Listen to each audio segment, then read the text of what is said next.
What's up is down. All right, everyone. Welcome back to another episode of UpintheAir.stream. And in this episode, we are going to discuss some lessons learned that I have learned from buying an RV lot in Florida. And so I'm going to share my experiences and some of the information that I've gathered. And just as a disclaimer, you should not take this information at all as being the gospel or the written rule of the land, because I am not a real estate agent, nor am I a loan officer, or an insurance agent for that matter. So take everything that I say with a grain of salt. Make sure to do your own research. But it did take quite a bit of research for me to be able to purchase our RV lot, and this is some of the things that I learned along the way. So it is a lot of information, so I'm going to get going on it, and obviously you can pause the slides or the video that is as I go along. If you need to go back, you can go back as well. So I'm going to try to make it as quick as possible. So why would you buy an RV lot, and more specifically in Florida?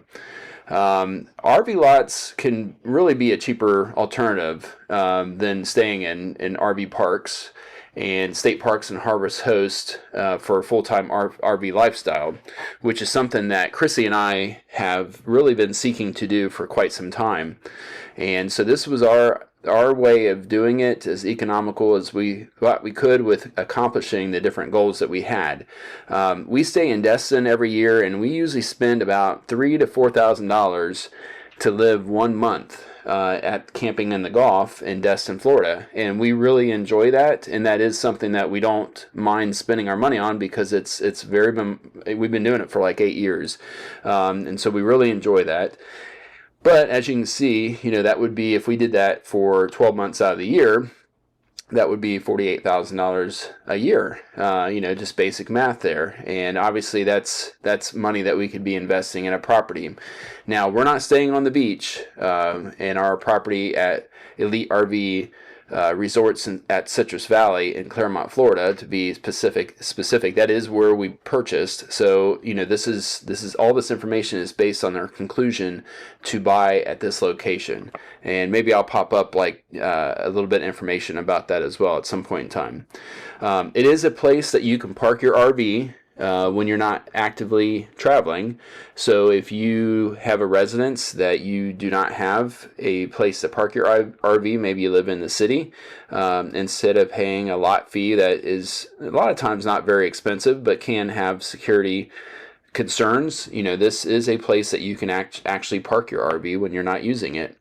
There is some restrictions with that as well, so you want to check with your community to make sure that you are aware of those restrictions. And most of those restrictions happen to be due to like storms or something like that, so you do have to have the contingency that you may have to move your RV in the event of a storm. Those are usually located at coastal areas, the communities that are located on the coast. It does also provide a way of getting away from maybe weather if you live in the north.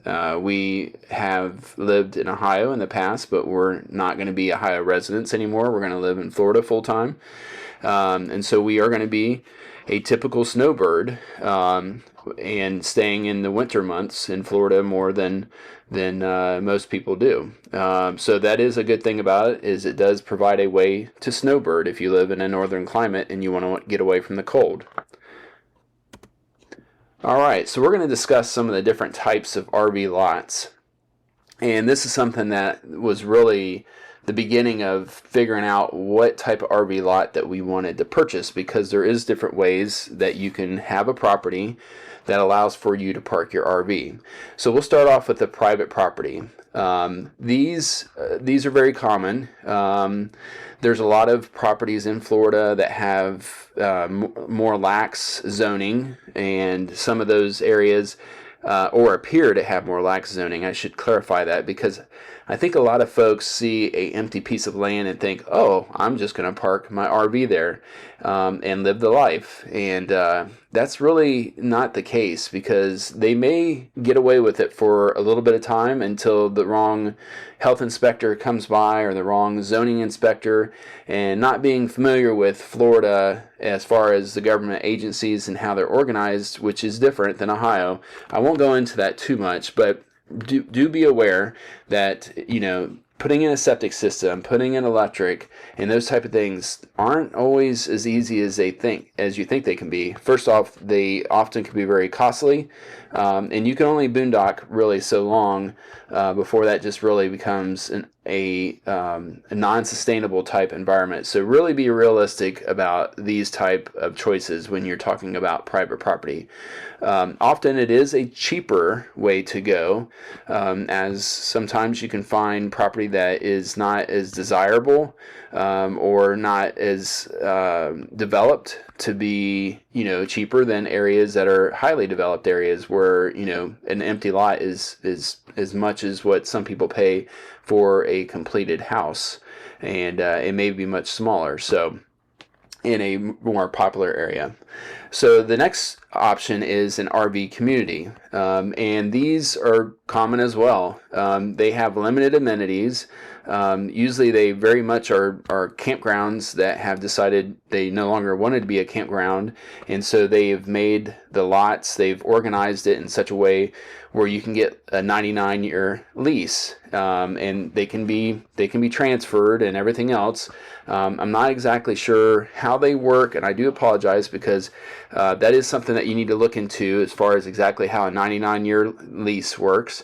But most people don't steer away from them too much, though I have noticed that a lot of people do want to have a traditional deeded lot. They may not have a HOA as well. Some people really appreciate that aspect of not having a HOA, not having to pay HOA fees. But there is benefits to HOAs as well. So there's pluses and minuses with this type of community. The next one is what we have, not actually, the next one is just an RV resort, where it's made up of just RVs. Every spot will be an RV. There's no permanent structures or even temporary structures or park models. They most likely will have, being a resort, they most likely will have an HOA that will pay for the upkeep of your amenities. They most likely will be a deeded lot because of the fact that they do have the HOA. It makes things simpler. Amenities will often include a clubhouse, a pool, a gym, maybe like a lake or a pond, pickleball courts, shuffleboard, tennis courts, etc. I mean, it's really just what the community wants, and that will sometimes change as far as what the interest might be.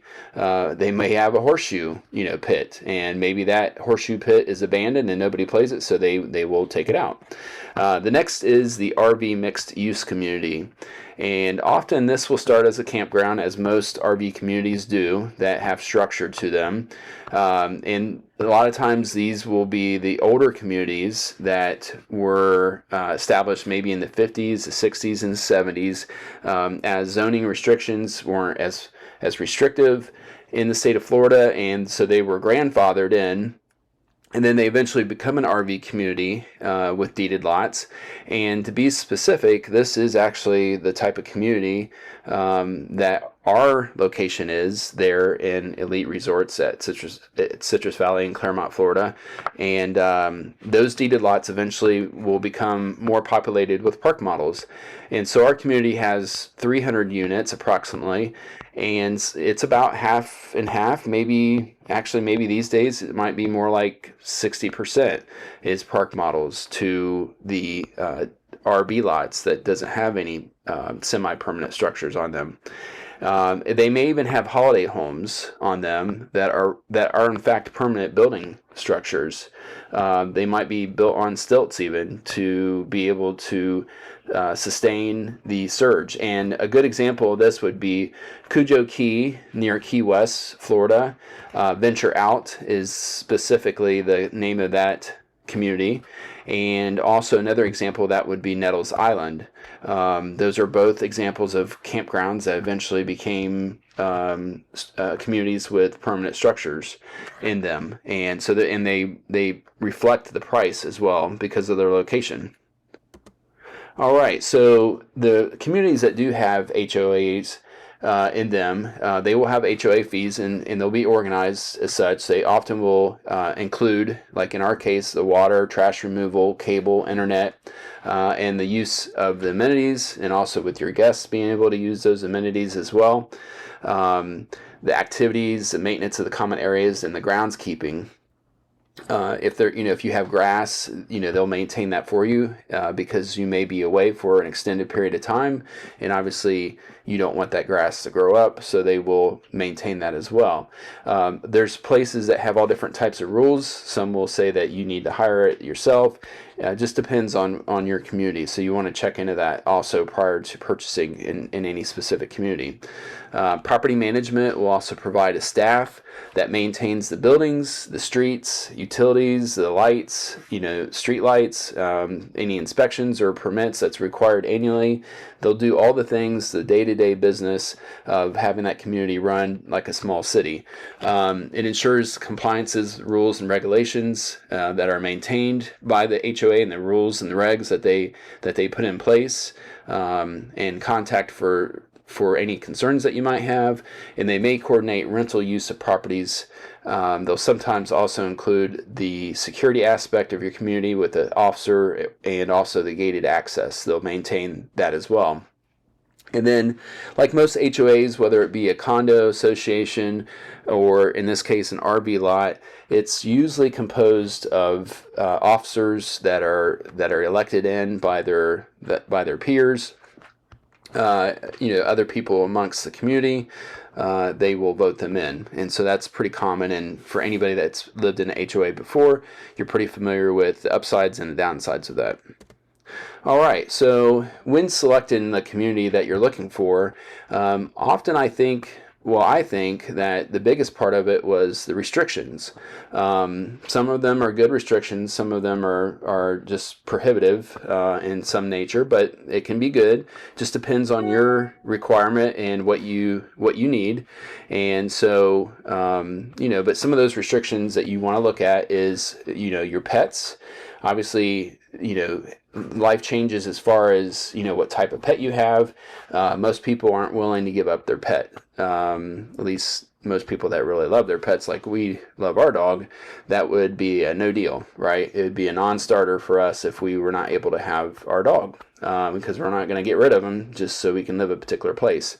And luckily we don't have to. So I just listed basically not for our community specifically, but some examples. I know a lot of folks have problems with this because people say, well, my dog's the friendliest dog ever, you've never had any problems with it, and I get that. So don't take offense. I'm not the one that has put these up or believe that these are animals that are particularly dangerous. This is just common breeds that have been deemed as a risk in the past, high risk dogs. And so also the number of dogs that you have and also their weight, just like any other HOA community, can also be restricted as the rules and regulations will specify. And then birds is a common thing to check as well, because birds can be like parrots can be very noisy, and so there is restrictions on birds commonly in HOA rules and regulations. So your RV, if you've already purchased your RV, this is going to be a big deal, because most people, once they purchase, they don't usually change their RV for a couple of years, at least until they're able to. And so this might be a non-starter for you as well. This was the biggest, I'd say this was the biggest thing. Well, that and the age restriction. So two restrictions, RV and age, which we're going to talk about next, was the two biggest things that I had to deal with the RV, or with selecting our location. And so the RV restriction can be the type. No pop-ups or camper vans or schoolies are often not allowed. And then some communities only allow you to have a Class A motorhome or a fifth wheel trailer. Then also some of them require it to be 10 years or newer. And then your RV appearance, some will be as specific to say that you can't have any vinyl graphics on your RV. And so that would mean that it would only be painted RVs that have no vinyl exterior graphics. The RV length came into play for us. We have a 2022 Air.stream. So a fairly new Air.stream, a couple years old, and it's in excellent condition, and it's 23.5 feet long. And even though, it's a very nice looking RV and costs more than a lot of motorhomes or fifth wheels for that example, it's not about the price, it's about the length as far as these restrictions go. And so we couldn't buy in half, and I'm going to show you a list that hopefully will be helpful to you when you're navigating and trying to do your research on where you'd like to purchase an RV lot. That is going to be very helpful to you, because I'm going to give you two sets of lists that you can stop the video and check those out. All right, so the next is the age restrictions. And so I am 52, I'll be 53. I've been retired for almost 4 years now, and from the Army and from the fire department as a paramedic and firefighter. And I'm not quite mature enough, and I'm being facetious when I say that, but I'm not mature enough to live in a 55 and older community. And so the age discrimination thing is real. And I get it, it's their choice. I think that does kind of, I don't understand the 55-year-old. I think more realistic, or even 48 would be a better choice. But because I think a lot of folks by then, their kids are grown and away in college, what I mean? So, I don't quite understand that, to be honest with you, but that's okay. Like I said, it was a major restriction when we were choosing our lot. But the good thing is we were able to find something that was desirable to us despite the restriction. So I'll let you read about that. Some will also say that as far as children goes, that you really can't have any children there. That if you're a 55-year-old and you have a child, but there is places that don't require you to be 55, and so you might have a group of children, and it just says that a lot of places will say that if they're in the common areas, that you can't just basically make the common areas like the play area for your kids, because they could possibly disturb the other residents. So that is a restriction as well, so make sure to look into that. All right, so some of the RV communities will specifically say the amount of maximum days that you're allowed to occupy your property. And I know that probably is very surprising to some people, because they're like, well, what do you mean I can't stay on my property? It's pretty common. And the reason for this is because local zoning laws and codes will basically say that, being that it's in campground, technically maybe grandfathered in, and that these are RVs that people are staying in, there's only a certain amount of days that they can stay in these temporary structures. In these recreational vehicles, because they are not permanent structures and they're not considered homes. So, however they word it, however the laws state, just know that some of them do not allow you to stay more than 180 days consecutively. They all have their different variations as far as the verbiage and everything else, so definitely check into that as well. All right, so you've thought, well, surely this would be a good deal because we can, offset the expense of our lot by renting it.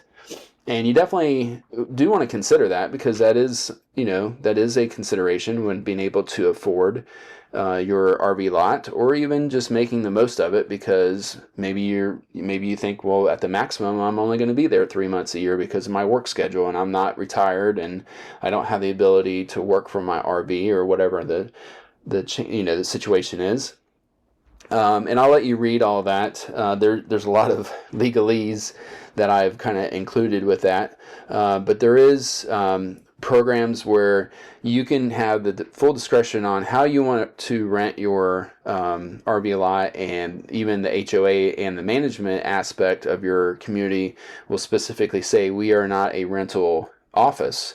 And so we are hands off. That is your business, but it is your responsibility to make sure that your guests follow the rules, and there will be consequences basically if they don't. And I know, for example, like Cujo Key, I remember reading some of the regs, and once again, don't take my word for it, but I remember some of the regs was if your guests basically break the rules, you were going to be the one that was going to be cited and have the financial requirements to pay back for your citations if your guests in fact broke the rules of some sort. So just keep that in mind. There is a liability that is involved when you do rent your location. And speaking of liability, there's liability insurance that's often required when you do rent your spot. Now, liability insurance,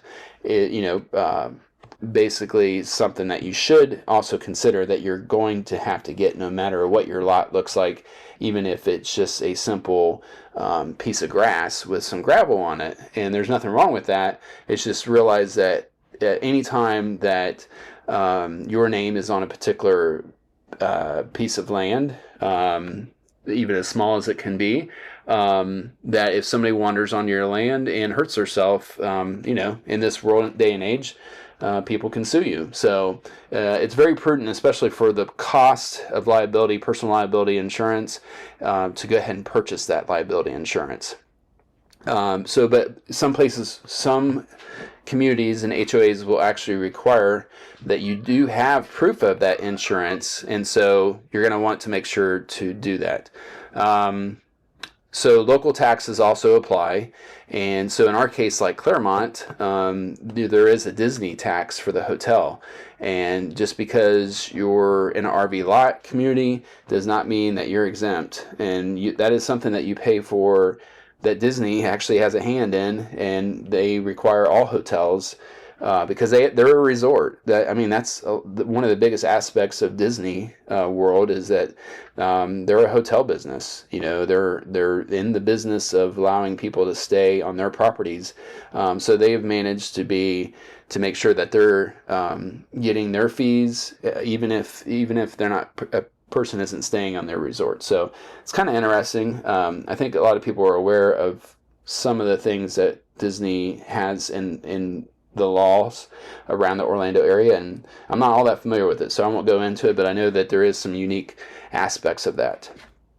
All right, so now these are examples of RV lot communities. This is a list of no age RV restrictions, and the print is kind of small, but most of the time you can enlarge this and be able to zoom in, so hopefully you can. Some of these I'm familiar with, some of them that I'm not. I'll just read the names, and then if I'm familiar with them, I'll give you some additional information. Some of them I've actually listed the specific addresses as well. So Camp Florida RV Resort, don't know much about it. It's not age restricted. That's why it's on this list. And Chassa Oak RV Resort, we actually considered this in Homosassa. That's on the west coast above Tampa, and we actually considered this place. It's a nice little community. It's pretty small actually, but it looks nice, and but it is smaller lots.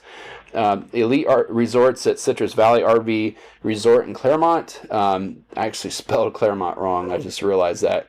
And this is actually where we purchased. And so, yeah. The next is Juneau Ocean Walk RV Resort, and that is like Jensen. I forget where that is specifically.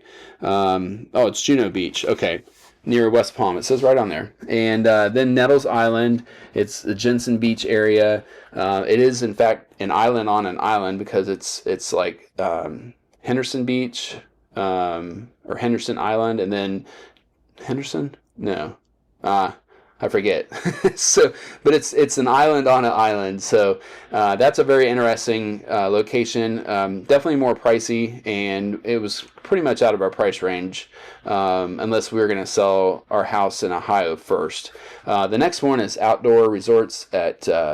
I always mess these names up in Florida. I'm going to have to learn how to say but it's the lake there, the Great Outdoors RV Resort. It's up there by Cape Canaveral. This was also in the running, but it is 18 foot and greater. So it does have actually an RV restriction, but it wasn't applicable to us. All right, the next one, I'm just going to go through the next ones really quick. I'm not even going to say the names. I'm just going to pause briefly, and that way you can pause them as you need to. I know Cedar Key didn't have, I don't think they have an age and RV restriction, but they were a 99 lease, and so that's not something that we were interested in. The Cedar Key there. As far as Destin, that would have been our choice as well. The Destin RV Beach Resort. However, Destin gets cold. It snowed in Destin this year in 2025, and Chrissy had always said, like, hey, it gets too cold there for us to be there during the wintertime, which is, definitely something we want to do is winter over, because we don't want to go from snow in Ohio to basically snow in Florida. That doesn't work. And so she had a good point there when she said that. And it snowed this year, so I'm glad we did not. Now, it also was going to require us to get a bigger RV, and we considered that as well, because we really do love the Destin area so much. And we would have been close to some friends as well. Let's see here. Then the next to last page, this would be page 3. There's quite a bit, and so obviously you've seen, like, there's one page of basically non-restricted for age and RV types, and then there's several that do have 55 and plus with restrictions. So some of them are just the 55 up, some of them are just the RV type. And then keep in mind, like, don't take my word for the RV restrictions or even the 55 plus, because like I'd previously mentioned in the slides, like, you need to check with the community, because I did reach several people that had either RV lots for sale that said, yeah, we don't really enforce that. And I don't know what that means specifically, because I think if they have that in their rules and regs, I don't know, how you could get away with that, and whether I'd be comfortable with that, because, they could say at any time, if they deem so, they could say, yeah, you're not even supposed to be staying here. You shouldn't have been able to purchase. And I would think before the HOA would consent to the purchase, to your local financing to meet the HOA regulations, that they would actually make a stipulation there. So just be aware that there is a process that the HOA will basically make sure, like, there's no dues or fees or fines that need to be paid before you buy the lot. And there is a process that the HOA and the bank and the closing company will go through to make sure that you're able to purchase this property before they are going to give you money towards purchasing it. So be aware of that as well. And then this would be the last page that would show you some additional locations, and all these were in alphabetical order. And then I just want to mention too, while I'm pausing for a minute for you to get some of the information off here, that this is not an all-inclusive list. I occasionally will find an additional location that I do not have listed. So just be aware of that as well. I found one that's right around the corner from us in Claremont that I had no idea about, so that was kind of interesting. And some of it's because these lots sell pretty quick. They don't usually stay on the market all that long. And that will bring us into the next section, which is, how do I find one of these lots? In this day and age, there's a lot of online resources such as Redfin that does have a lot of RV lots on there. That's a good place to look. Zillow is another good place to look. I'm not saying that these are realtor.com. There's all type of different places where MLS listings are listed online that have pictures and details and, just more information that you could ever think about as far as the local schools and the flood risk and, the typical weather and all these different aspects. So they are good resources. And that's where you're going to find your real estate agents that are going to be able to be a resource to tell you about these properties specifically. Now, like the real estate agents, I did call several of them that were experts or that had listings in Jensen Beach and Cujo Key and The Great Outdoors, they have their own. Great Outdoors actually has its own real estate agent. That's a big property, and there's a lot of really neat aspects of the Great Outdoors. Though the surrounding area wasn't necessarily what we were looking for, so not to be, like basically talking badly about that area. I'm not. It's just it was a different feel of Florida than we were looking for, and so that did come into our decision as well. And it was pricier, but that's a really neat community, and there's a lot of really cool things about that community. They have everything from $750,000 to $1 million homes in that community down to just a concrete pad. So that is just one aspect of what I'm talking about being unique. And that's where you're going to want to basically check with a real estate agent that knows the area, knows the properties, and they're going to live in the area that they actually sell, and that's the choice of the profession that they've done, is they live in the community, in the RV community, and then they also sell property in the community. So they kind of have a little niche there, basically being able to do that, and they're going to know the people that live there. They're going to know who's selling. They're going to know probably why they're selling. They're going to know the aspects of all the different properties, which one's their favorite. They've probably walked by them for years with their dogs, and they've probably, either admired them or know the pluses and weaknesses of each property. So they're a very good resource, and obviously that's something that you're probably going to have to go through to basically obtain the property. Is if it's listed with an agent, you're going to have to work with the agent or your agent to get in contact with them. Now, one of the agents that we have met in our particular community, and I'm gonna go ahead and talk about her, is Diana Lassel. Hopefully I'm not pronouncing her last name wrong, but she's a very nice person, as a lot of people in our community are. And but she's a good resource, and I went ahead and put her phone number up there. If you're wanting to talk to somebody, maybe you get on Redfin and you see like a property that is listed in the elite resorts at Citrus Valley and Claremont, it's where we bought. So with all this information being said, that is where we landed. And so for a lot of different reasons, that area is just amazing, and we can literally see. And we have another video coming out after this that will talk about elite resorts at Citrus Valley and why we chose it. But it literally allows for us to have pretty much anything that you'd want in that area, including the ability to go to Disney World and get a season pass there, and we can see the fireworks from Disney from our backyard, basically. So that there's a lot of cool things about the area. So yeah, but if you're interested in a property, definitely reach out to her, and her phone number is right there for you. So that is available to you.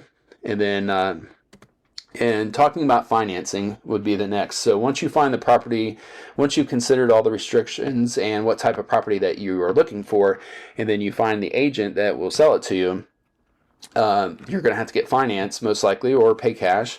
But Florida properties are expensive, so financing will be most likely what you will be required to do. And there's benefits to financing no matter what. So most banks and credit unions, if you even call the credit unions or the banks in the local area of the RV lot, they may know where the RV community is or not, and but they'll be confused about whether or not they even make loans. So it's kind of a frustrating thing. I called around to a lot of areas, a lot of banks, for some of the areas that we were interested in, just to kind of see what we were going to be up against for getting financing, and it did not go well whatsoever. So I actually abandoned that approach.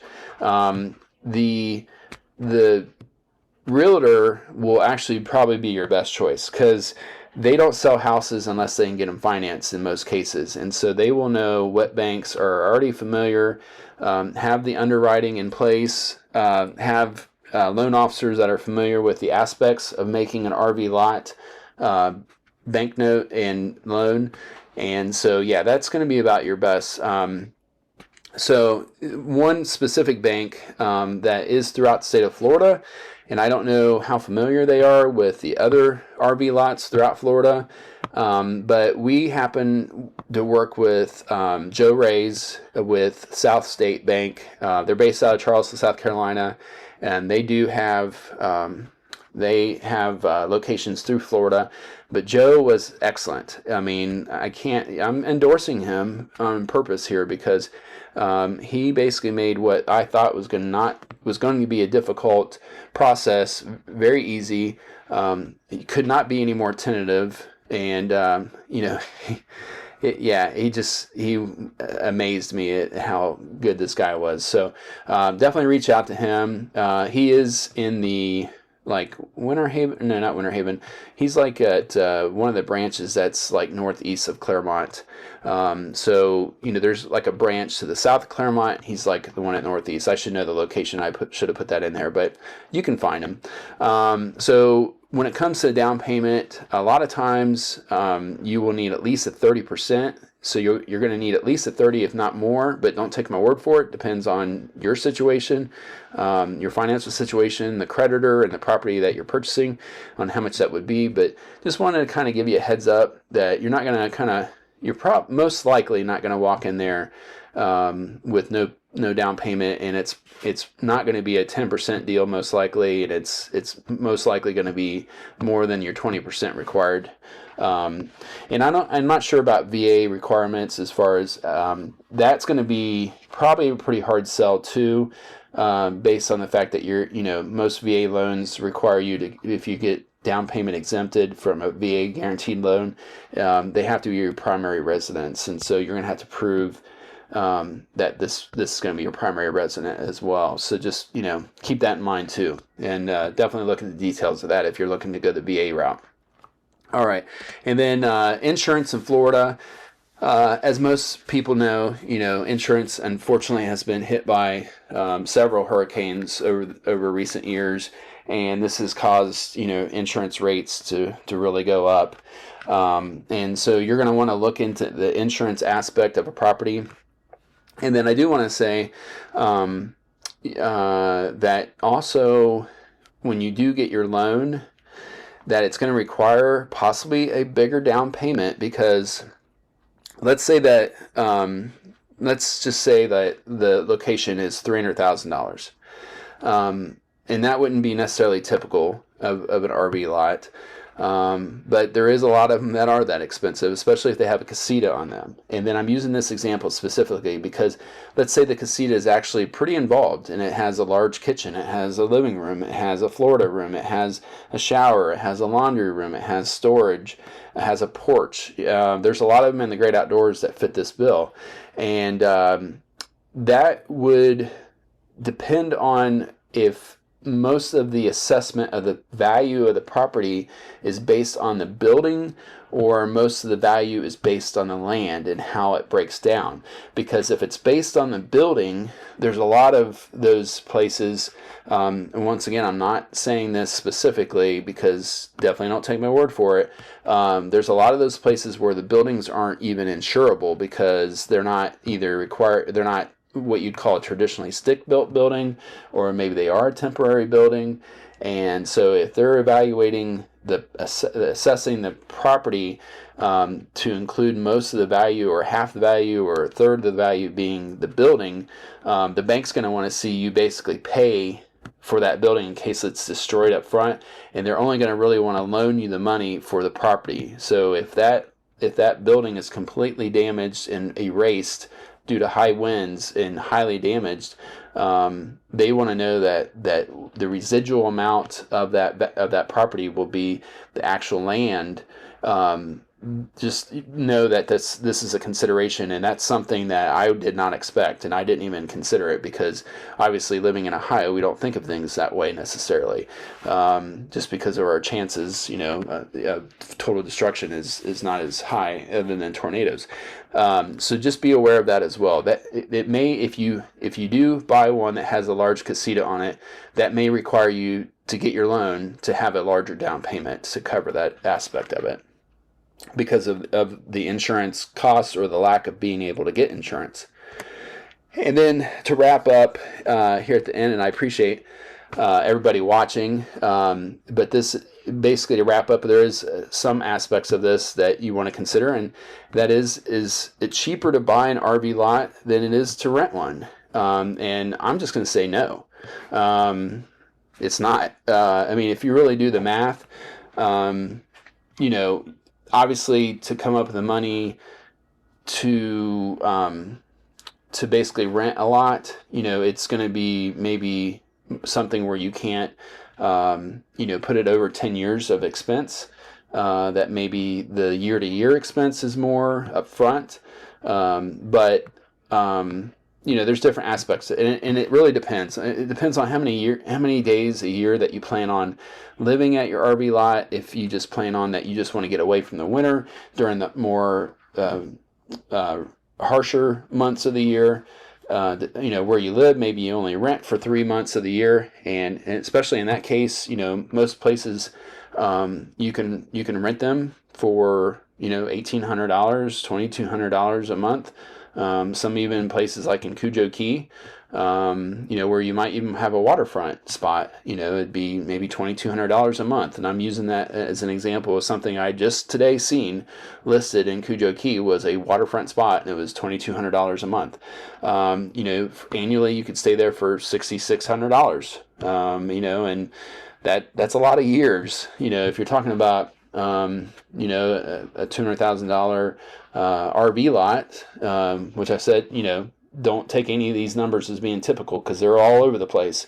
But just as an example, if it was a $200,000 RV lot, divide that by $6,600. That's a lot of years. So, you know, but, you know, the one thing to consider too, and I don't have it specifically listed here, is that, you know, you buy these properties, and typically Florida properties, and I think Florida properties are going to take a little bit of a hit because I think everything was super inflated.